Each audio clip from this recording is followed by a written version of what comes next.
बिस्मिल्लाहिर्रहमानिर्रहीम। अस्सलाम वालेकुम स्टूडेंट। आज हम पंजाब करिकुलम और text book board mathematics start करने जा रहे हैं। ये न्यू बुक है और इसको आज हम स्टार्ट करेंगे। इसका फर्स्ट चैप्टर है रियल नंबर और आज हम एक्सरसाइज 1.1 करने जा रहे हैं।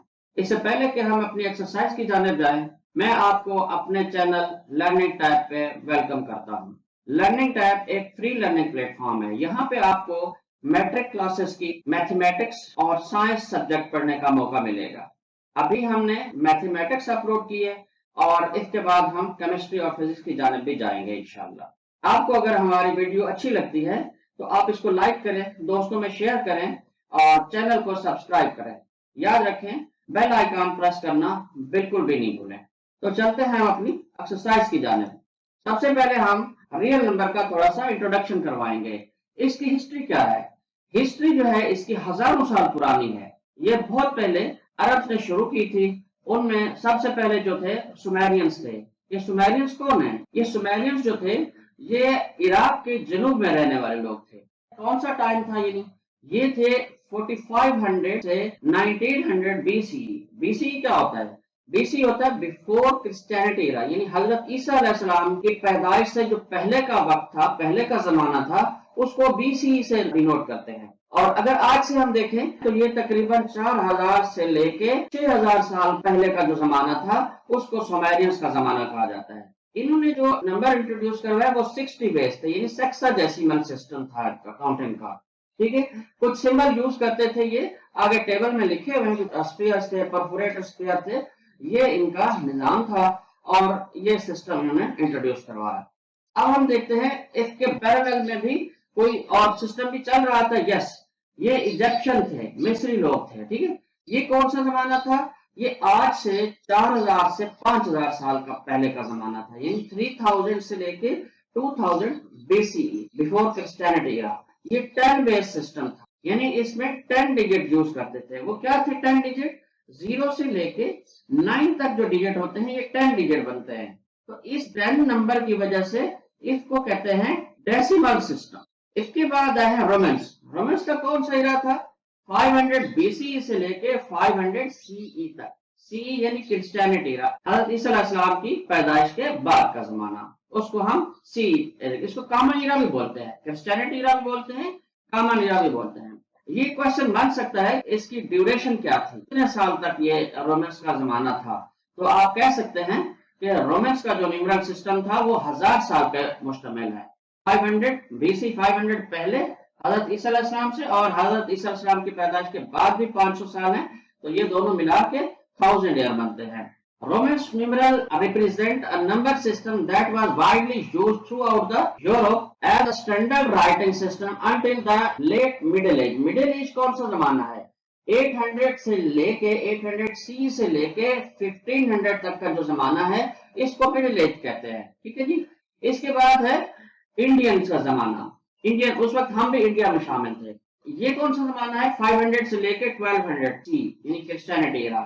यानी 500 जो अभी हम मौजूदा जमाने में बैठे हैं ये क्रिश्चियनिटी एरा में बैठे हुए हैं। आज जैसे 2025 सी है। Ancient Indian mathematics have contributed immensely to the field of mathematics. The invention of zero is attributed to the Indians.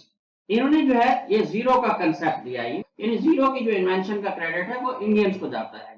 और ये जो नंबर सिस्टम था ये आज भी हमारे पास इस्तेमाल हो रहा है। ठीक है, और ये जो आज इस्तेमाल हो रहा है ये इंडियंस की वजह से था और इंडियंस ने इंट्रोड्यूस करवाया और इसको जो शिफ्ट किया है वेस्टर्न कंट्री की तरफ ये अरब्स ने किया है, लिहाजा इनको इंडो अरब न्यूमरल सिस्टम कहते हैं। नेक्स्ट हम देखते हैं हमारे पास अरब सिस्टम है। इसमें देखिए जो अहम जो है ना चीज इंट्रोड्यूस करवाई है वो इब्ने मूसा अल ख्वारिज़मी ने, इसने अलजबरा इंट्रोड्यूस कराया एज अ डिस्टिंक्ट फील्ड। ठीक है जी। और इसके बाद है हमारा मॉडर्न एरा। मॉडर्न एरा कौन सा है? मॉडर्न एरा 1700 से ऑनवर्ड का जो जमाना है इसको हम कहते हैं मॉडर्न एरा। और इसमें आप देखते हैं कि और भी नंबर सिस्टम इंट्रोड्यूस करें, जैसे बाइनरी सिस्टम हो गया, हेक्साडेसिमल सिस्टम हो गया, यानी 16 बेस। तो ये जो है हमारा जो कंप्यूटर की जो लैंग्वेज है इसके अंदर हेक्साडेसिमल सिस्टम और बाइनरी सिस्टम जो है वो इस्तेमाल होते हैं। तो चलते हैं हम आगे और रियल नंबर जो है इनको थोड़ा सा एक्सप्लेन करते हैं। ये जो रियल नंबर होते हैं ये दरअसल दो हिस्सों में डिवाइड होते हैं, रैशनल नंबर और इर्रेशनल नंबर। रैशनल नंबर कौन से हैं? ये जो रैशनल नंबर होते हैं ये बेसिकली ऐसे डिफाइन करते हैं कि ऐसे नंबर जिनको हम p अपॉन q की शक्ल में लिख सकते हैं, इनको हम कहते हैं रैशनल नंबर। क्या एग्जांपल है हमारे पास? लाइक 3 अपॉन 4 या 5 अपॉन 8, 8 अपॉन 25 एक्सेट्रा। और जो इंटीजर होते हैं लाइक 5, 6, -3, ये भी सारे के सारे रैशनल नंबर कहलाते हैं, क्योंकि इनको भी हम बटा की शक्ल में लिख सकते हैं, p अपॉन q की शक्ल में लिख सकते हैं। इसको भी हम 1 जो है ना इसके बटा में डाल सकते हैं एज अ डिनोमिनेटर, तो ये भी p अपॉन q की शक्ल में लिखे जा सकते हैं, इसलिए इनको भी हम रैशनल नंबर ही कहेंगे। और जो इर्रेशनल नंबर होते हैं इनको हम p अपॉन q की शक्ल में नहीं लिख सकते। कौन से नंबर होते हैं ये? लाइक 3 अंडर रूट है, इसको हम p अपॉन q की शक्ल में नहीं लिख सकते। क्यों नहीं लिख सकते? क्योंकि इसके ऊपर अंडर रूट साइन आ गया है और अंडर रूट इसका बनता नहीं है। ठीक है जी। अगर ये यूं होता 4 अंडर रूट तो इसका आंसर आ जाता है 2, और 2 को हम 1 अपॉन में लिख के रैशनल नंबर की कैटेगरी में डाल सकते हैं, मगर 3 जो है इसको नहीं डाल सकते। और इसके अलावा जो है हमारे पास y की वैल्यू भी जो है ना ये इर्रेशनल में काउंट होती है, और इसके अलावा e ये भी हमारे पास इर्रेशनल नंबर होता है। अब हम जरा डिफाइन करेंगे कि कैसे हम आइडेंटिफाई करेंगे कि कौन सा नंबर जो है रैशनल नंबर है और कौन सा इर्रेशनल नंबर। Let's see. पहली जो डेफिनेशन ये है कि ये टर्मिनेटिंग डेसिमल नंबर होंगे। जैसे हमारे पास 3/4 है, अगर हम इसको डिवीजन करें, 3 को 4 से डिवाइड करें, याद रखें जो ऊपर वाला नंबर होता है न्यूमरेटर ये डिविडेंड होता है और जो डिनोमिनेटर होता है ये डिवाइजर होता है। तो अगर हम 3 को 4 से डिवाइड करें तो ये हम देखेंगे 0.75 बन जाता है। 0.75 जो है ये एक टर्मिनेटिंग फ्रैक्शन है, यहाँ पे डिवीजन कंप्लीट हो जाती है और नंबर हमारा खत्म हो जाता है। इसी तरह से 5/8 जो है ये भी टर्मिनेटिंग फ्रैक्शन है, थोड़ी देर के बाद इसकी जो डिवीजन होती है वो खत्म हो जाती है। तो ऐसे नंबर जिनके डिवीजन खत्म हो जाती है उसको हम कहते हैं टर्मिनेटिंग डेसिमल नंबर। और ऐसे नंबर जिनको अगर हम डिवाइड करें और वो चलते रहें, डिवीजन खत्म ही ना हो, तो ऐसे नंबर्स को हम कहते हैं नॉन टर्मिनेटिंग डेसिमल नंबर्स, यानी इनकी डिवीजन खत्म नहीं होती। टर्मिनेट यानी खत्म हो जाना। जो नॉन टर्मिनेटिंग होते हैं इसकी दो कैटेगरी होती है फर्दर, एक होता है नॉन रेकरिंग और एक होता है रेकरिंग। रेकरिंग वो होता है जिसके अंदर एक पर्टिकुलर नंबर या सेट ऑफ द नंबर ये बार बार रिपीट होता रहता है, रीअकर हो रहा होता है, नहीं बार बार दोबारा आना। ठीक है जी। और नॉन रेकरिंग वो नंबर होते हैं जिसमें डिवीजन करें और वो टर्मिनेट भी ना हो, और कोई एक नंबर या सेट ऑफ नंबर अपने आप को रिपीट नहीं करता, कभी कोई नंबर आ जाता है कभी कोई नंबर आ जाता है। ये हम आगे चल के देखेंगे, फिर हमें एक्सप्लेन होगा कि ये कौन से नंबर हैं, इनके डिवीजन करते हैं तो ये चलते ही रहते हैं। तो ऐसे नंबर जो नॉन टर्मिनेटिंग होंगे और नॉन रेकरिंग होंगे उनको हम इर्रेशनल नंबर कहेंगे, और जो टर्मिनेटिंग होंगे वो रैशनल कहलाएंगे, और इसके अलावा जो नॉन टर्मिनेटिंग होंगे और रेकरिंग होंगे उनको हम रैशनल नंबर कहेंगे। तो चलते हैं, हम देखते हैं एक्सरसाइज में हमारे पास कौन से क्वेश्चन आ रहे हैं जी। Question number 1, identify each of the following as a rational और इर्रेशनल नंबर। फर्स्ट पार्ट है हमारे पास इसका 2.353535। देखें यहाँ पे टर्मिनेट हो गई है फ्रैक्शन, ठीक है, अगरचे कि ये शो हो रहा है कि ये 3535 कंटिन्यू है, लेकिन जो गिवन है हमने उसको देखना है। तो ये कौन सा कहलाएगा? ये टर्मिनेटिंग फ्रैक्शन कहलाएगा। ठीक है जी, टर्मिनेटिंग फ्रैक्शन कहलाएगा। अगर हम इसको ये भी कंसीडर करें कि ये रेकरिंग है, वो रैशनल नंबर काउंट होती हैं। तो देखते हैं कि ये कौन सा है, rational number. Yes. Next part है हमारे पास 0.66 के ऊपर बार लगी हुई है। याद रखिए ये जो बार होती है जिस नंबर के ऊपर होती है ये इसलिए होती है कि ये नंबर रिपीट हो रहा है, तो इसको हम कहेंगे नॉन टर्मिनेटिंग और रेकरिंग। ये 6 नंबर जो है डिवीजन में बार बार आ रहा है, तो जहां पे टर्मिनेटिंग और रेकरिंग होगा ये हमारा रैशनल नंबर कैटेगराइज होगा। यस, रैशनल नंबर 0.6 बार जो है रैशनल नंबर है। इसके बाद हमारे पास है 0.23 6067 और ये कंटिन्यू हो रहा है और ये सीक्वेंस बता रही है कि ये नॉन टर्मिनेटिंग है और नॉन रेकरिंग है, कि कोई भी नंबर जो है बार बार रिपीट नहीं हो रहा। तो ऐसा नंबर जो होगा वो नॉन टर्मिनेटिंग नॉन रेकरिंग होगा और इसको हम इर्रेशनल नंबर कैटेगराइज करेंगे। नेक्स्ट पार्ट है हमारे पास √7। याद रखें, ऐसा नंबर जिसका परफेक्ट स्क्वायर नहीं होता है और वो स्क्वायर रूट में होगा तो ये इर्रेशनल नंबर होगा, क्योंकि इसका जब हम स्क्वायर रूट निकालेंगे तो ये कभी भी टर्मिनेट नहीं होगा, ये नॉन टर्मिनेट होगा और नॉन रेकरिंग होगा, हर दफा नया नंबर आएगा। देखते हैं इसकी वैल्यू क्या आ रही है। कैलकुलेटर में इसकी जब वैल्यू चेक की है तो ये आ रही है 2.645 और इस तरह से ये कंटिन्यू है। आप देख सकते हैं कि इसमें कोई भी नंबर अपने आप को कंटिन्यूअसली रिपीट नहीं कर रहा। तो ऐसे वाले जो नंबर होते हैं जैसे √7 है, ये इर्रेशनल नंबर कहलाते हैं। नेक्स्ट पार्ट है हमारे पास ई और इसकी वैल्यू कैलकुलेटर में अगर आप चेक करें तो ये आएगी 2.718 और ये भी आप देख रहे हैं कि रेपिटेशन नहीं हो रही नंबर्स की, यानी रेकरिंग नहीं है। तो ये नॉन टर्मिनेटेड नॉन रेकरिंग है, तो ऐसे नंबर इर्रेशनल नंबर होते हैं।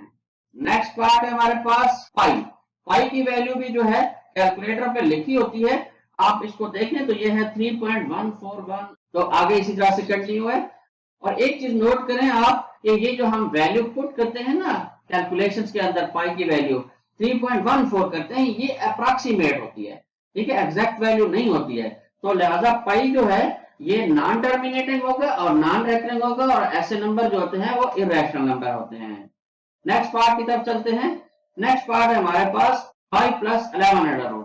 अब देखें यहाँ पे 5 जो है वो रैशनल है और 11√, जो है वो इरेशनल है। आपकी बुक के अंदर एक नोट बना हुआ है और वो ये है कि अगर रैशनल नंबर हो उसके साथ प्लस हो रहा हो इरेशनल नंबर, तो उसका जो रिजल्ट होगा वो इरेशनल नंबर होगा। तो इसी तरह से अगर रैशनल नंबर हो और वो मल्टीप्लाई हो रहा हो इरेशनल नंबर के साथ, तो इसका भी जो रिजल्ट होगा वो इरेशनल नंबर होगा। तो हमारे पास जो कंडीशन है वो पहली कंडीशन है। तो 5 रैशनल नंबर है प्लस इरेशनल नंबर, तो ये ओवरऑल कौन सा नंबर कहलाएगा? Irrational number. नेक्स्ट पार्ट है हमारे पास 3√, प्लस 13√।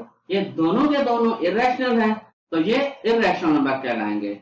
नेक्स्ट पार्ट है हमारे पास 15/4।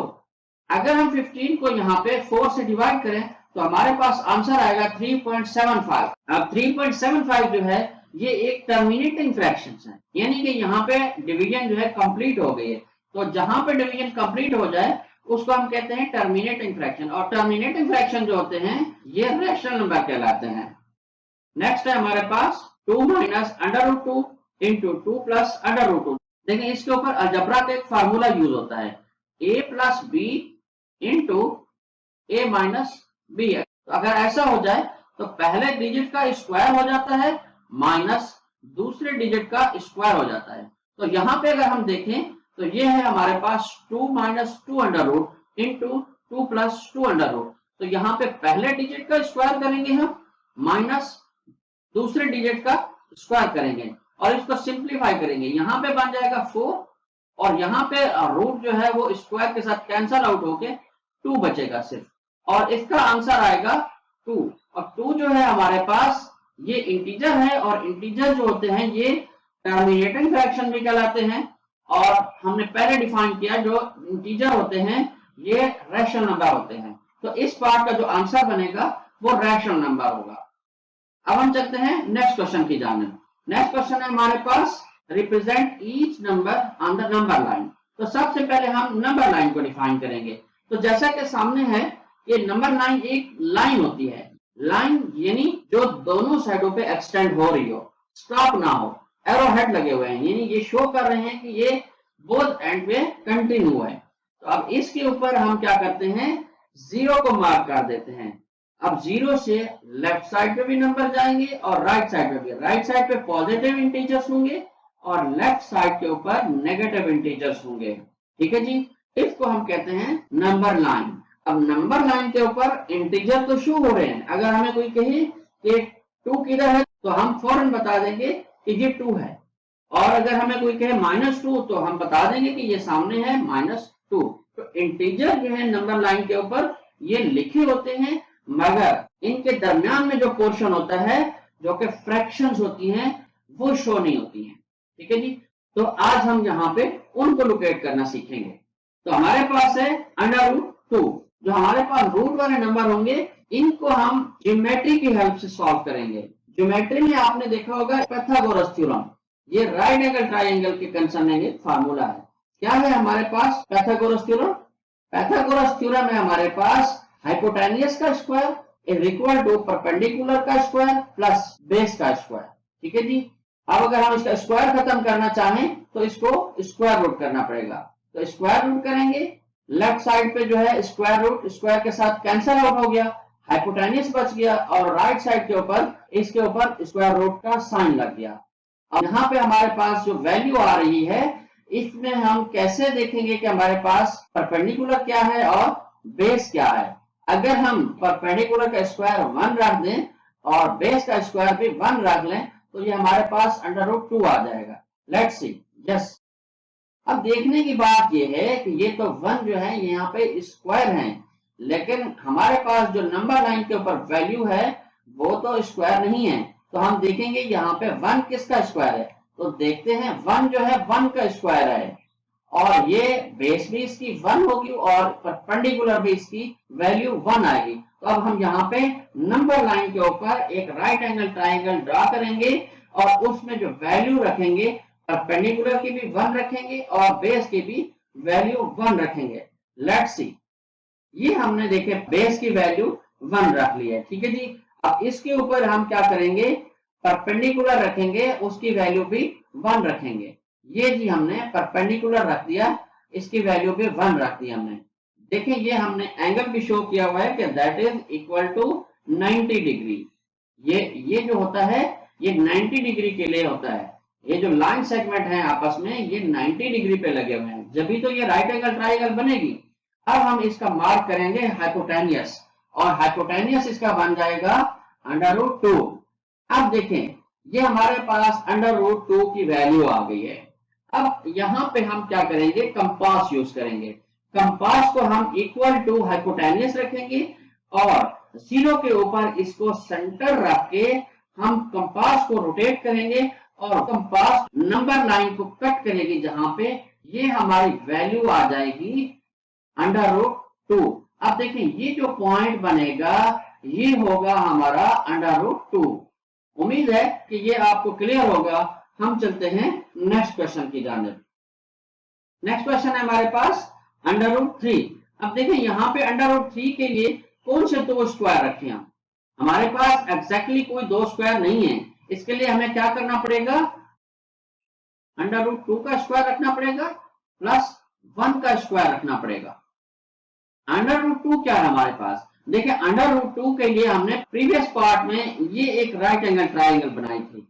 अब जब ये राइट एंगल ट्राइंगल बना लेंगे तो हमारे पास वैल्यू आ जाएगी √2 की और अब हम इसके ऊपर एक और राइट एंगल ट्राइंगल बनाएंगे। हम 1 वैल्यू को इसके राइट एंगल पे रखेंगे तो हमारे पास जो फिगर बनेंगे वो √2 बेस बन जाएगी और 1 जो होगा इसका परपेंडिकुलर बन जाएगा और इसके जो एंड्स हैं इनको अगर हम ज्वाइन करेंगे तो हमारे पास जो हाइपोटेन्यूस बनेगा √3 बनेगा। Let's see. हम यहाँ पे पहले √2 के लिए एक राइट एंगल ट्राइंगल बनाएंगे। उसके लिए हमने प्रीवियस क्वेश्चन में वैल्यू रखी थी 1 और 1 हमने परपेंडिकुलर भी रखा था। ये देखें बेस हो गया और इसके ऊपर हमने 90 डिग्री पे परपेंडिकुलर भी 1 वैल्यू रख दी, इसको ज्वाइन किया, हमारे पास √2 की वैल्यू आ गई। अब हमने इस हाइपोटेन्यूस के ऊपर राइट एंगल के ऊपर 1 यूनिट जो है एज अ परपेंडिकुलर रखेंगे। ये देखें हमने इसके ऊपर राइट एंगल के ऊपर परपेंडिकुलर 1 यूनिट रख लिया। अब हम इसके एंड्स को ज्वाइन करेंगे तो हमारे पास √3 की वैल्यू आएगी as a hypotenuse of this second right angle triangle. अब यहाँ पे अगेन हम क्या करेंगे, कंपास खोलेंगे और उसको हमने इस सेकंड ट्राइंगल के हाइपोटेन्यूस के इक्वल ओपन करेंगे और इसको 0 पे रख के हम रोटेट करेंगे जहां पे हमारी नंबर लाइन को ये कंपास कट करेगी। That will be the value of √3। इसको हम थोड़ा सा एस्टिमेटेडली हम लगाते हैं। देखिए यहां से ये रोटेट होगी और ये चलते चलते यहाँ पे आएगी तो ऑलमोस्ट हाफ से आगे है तो यही हमारा आंसर बनेगा अंडर रूट थ्री की लोकेशन का। उम्मीद है कि ये आपको क्लियर होगा। हम चलते हैं नेक्स्ट क्वेश्चन की जानिब। नेक्स्ट क्वेश्चन है हमारे पास 4 होल 1/3। ये जो 4 होल 1/3 है इसको हम सेपरेट करेंगे 4 प्लस 1/3 में, और ये जो होल नंबर है प्लस का 4, ये हमें बता रहा है कि ये जो फ्रैक्शन है ये +4 और 5 के बीच में कहीं एग्जिस्ट करेगी। तो हमने क्या किया, 4 और 5 के दरमियान का जो एरिया है इसको 3 पार्ट में डिवाइड कर दिया। कितने पार्ट में? Equal to denominator part. ठीक है जी, 3 पार्ट में हमने इसको डिवाइड कर दिया। तो अब हम इसका न्यूमरेटर देखेंगे। न्यूमरेटर इसका 1 है, लिहाजा इसकी जो फर्स्ट डिवीजन होगी ये हमारी लोकेशन होगी as a given number 4 whole 1/3। तो उम्मीद है स्टूडेंट कि ये आपको क्लियर होगा। हम चलते हैं नेक्स्ट क्वेश्चन की जाने। नेक्स्ट में है हमारे पास -2 होल 1/7। देखिए माइनस साइन बता रहा है कि ये 0 से लेफ्ट साइड के ऊपर होगा। इसको अब हम क्या करेंगे, सेपरेट करेंगे होल नंबर और फ्रैक्शनल पार्ट। क्या बनेगा? -2 + 1/7। 2 होल का मतलब है कि ये -2 और -3 के दरमियान में कहीं एग्जिस्ट करेगी। तो हम क्या करेंगे, इस वाले पोर्शन को इक्वल टू डिनोमिनेटर डिवाइड कर देंगे। डिनोमिनेटर है 7, तो 7 पार्ट में हम इसको डिवाइड कर दिया। अब हम क्या करेंगे, अब हम देखेंगे कि न्यूमरेटर इसका क्या है। 1 इसका न्यूमरेटर है, तो जो फर्स्ट डिवीजन होगी उसको हम मार्क कर देंगे as a location of the given number. तो ये जो हमारी फर्स्ट डिवीजन है ये लोकेशन बनेगी -2 होल 1/7 की। तो उम्मीद है स्टूडेंट कि ये भी आपको क्लियर होगा। चलते हैं नेक्स्ट क्वेश्चन की जाने। नेक्स्ट है हमारे पास 5/8। अब इसमें हमने देखना है साइन क्या है। साइन पॉजिटिव है, दैट मींस के 0 से राइट साइड पे हमने जाना है। और होल नंबर नहीं है, दैट मींस के 0 और 1 के दरमियान में होगा। अब देखना है कि इसका डिनोमिनेटर क्या है। डिनोमिनेटर 8 है, इसका मतलब है कि हमें 0 और 1 के दरमियान की जो स्पेस है इसको हमने 8 पार्ट में डिवाइड करना है। और जो न्यूमरेटर है वो वाली जो डिवीजन होगी वो हमारी लोकेशन होगी 5/8 की। लेट्स सी, यस, ये 5th डिवीजन जो है ये हमारी लोकेशन है 5/8 की। उम्मीद है स्टूडेंट कि ये आपको क्लियर होगा। हम चलते हैं नेक्स्ट क्वेश्चन की जानिब। नेक्स्ट है हमारे पास 2 होल 3/4। ये जो 2 होल 3/4 है ये इनफैक्ट 2 + 3/4 है, और ये क्योंकि पॉजिटिव में है इसलिए हम 0 से राइट साइड पे जाएंगे। 2 होल का मतलब है ये 2 और 3 के दरमियान कहीं एग्जिस्ट करेगा। अब हमने क्या करना है, डिनोमिनेटर के इक्वल इस स्पेस को हमने डिवाइड कर देना है। तो डिनोमिनेटर 4 है, तो हमने इस स्पेस को 4 पार्ट में डिवाइड कर दिया। अब हमने न्यूमरेटर को देखना है, और न्यूमरेटर के इक्वल जो डिवीजन बनेगी दैट इज 3। तो थर्ड डिवीजन जो होगी that will be the location of the given fraction. तो यही हमारी लोकेशन बनेगी 2 होल 3/4 की। उम्मीद है स्टूडेंट कि ये आपको क्लियर होगा। हम चलते हैं नेक्स्ट क्वेश्चन की जानिब। नेक्स्ट क्वेश्चन है हमारे पास question number 3। Express the following as a rational number p/q where p and q are integers and q is not equal to 0। अब फर्स्ट पार्ट क्या है हमारे पास, 0.4 बार। अब 4 के ऊपर जो बार लगी हुई है इसका मतलब है कि ये नंबर बार बार रिपीट हो रहा है। अब इसके लिए हम क्या करेंगे, सपोज कर लेंगे कि 0.4 bar is equal to x। x के इक्वल हमने इसको सपोज कर लिया। अब हम इसको थोड़ा सा एक्सपेंड करेंगे। 0. ये क्योंकि रिपीट हो रहा है तो इसको हम 3-4 दफा लिख के डॉट लगा देंगे, यानी ये हमारा नंबर जो है ये रिपीट हो रहा है। अब हम इसको मार्क कर देंगे, दैट इज इक्वेशन नंबर 1। अब इसके बाद हम क्या करेंगे, इस इक्वेशन नंबर 1 को 10 से मल्टीप्लाई कर देंगे। 10 से क्यों मल्टीप्लाई करेंगे, क्योंकि बार के नीचे एक डिजिट है और 10 में 1 के साथ एक 0 लगती है। तो जितने डिजिट के ऊपर बार होगी 1 के साथ हम उतनी 0 लगाएंगे और देखेंगे कि अब ये 10 बना है या 100 बना है। जो नंबर भी हमारा बनेगा इक्वेशन को हम उसी नंबर से मल्टीप्लाई कर देंगे। तो ये बन जाएगा 10 × x इज इक्वल टू 10 × 0.4 4 आगे हम डॉट डाल देंगे, तो ये क्या बनेगा 10x, और यहाँ पे पॉइंट जो होगा ये एक डिजिट राइट को मूव कर जाएगा, तो ये बन जाएगा 4.4444 और आगे हम डॉट डाल देंगे। ये हमारी इक्वेशन नंबर 2 हो जाएगी। अब हम क्या करेंगे, इक्वेशन नंबर 2 से इक्वेशन नंबर 1 को सब्ट्रैक्ट कर देंगे। तो मैं यहां लिख देता हूं, सब्ट्रैक्टिंग इक्वेशन 1 फ्रॉम इक्वेशन 2, क्या बनेगा 10x minus x is equal to 4.4444 dot लगा देंगे माइनस 0.4444 यहां पे भी डॉट लगा देंगे। क्या बचेगा यहाँ पे 9x इज इक्वल टू 4, क्योंकि पॉइंट के बाद के जो डिजिट हैं वो इक्वल है, वो माइनस हो जाएंगे। अब हम क्या करेंगे 9 से डिवाइड कर देंगे दोनों साइड को, तो यहां बच जाएगा x और यहां बन जाएगा 4/9। तो यही हमारा आंसर बनेगा स्टूडेंट। उम्मीद है कि ये आपको क्लियर होगा। हम चलते हैं नेक्स्ट क्वेश्चन की जाने। नेक्स्ट है हमारे पास 0.37। अब जो है बार के नीचे दो डिजिट हैं, क्या करेंगे हम सबसे पहले सपोज कर लेंगे कि ये जो 0.37 बार है ये इक्वल है x के। इसके साथ सीक्वेंस चेंज करेंगे, जो x है इसको लेफ्ट साइड पे लिखेंगे, तो x इज इक्वल टू 0.37 बार लगा देंगे और इसका मतलब ये बनता है 0.373737 आगे हम डॉट लगा देंगे। That is equation number 1। अब हम क्या करेंगे, इसको 100 से मल्टीप्लाई कर देंगे। 100 से क्यों करेंगे, क्योंकि 1 के साथ 2 जीरो हैं और यहाँ पे 2 डिजिट जो है वो बार के नीचे हैं, तो इक्वेशन को मल्टीप्लाई करेंगे। 100x क्या बनेगा 37.3737 आगे हम डॉट लगा देंगे और इसको इक्वेशन नंबर 2 कह देंगे। ठीक है जी। अब हम क्या करेंगे, इक्वेशन नंबर 2 से इक्वेशन नंबर 1 को सब्ट्रैक्ट कर देंगे। सो सब्ट्रैक्ट कर लेते हैं। 100x minus x is equal to 37.3737 dot डाल देंगे माइनस 0.3737 और आगे डॉट डाल देंगे। माइनस करेंगे तो यहां बच जाएगा 99x और यहां बच जाएगा 37। 99 से डिवाइड करेंगे बोथ साइड को,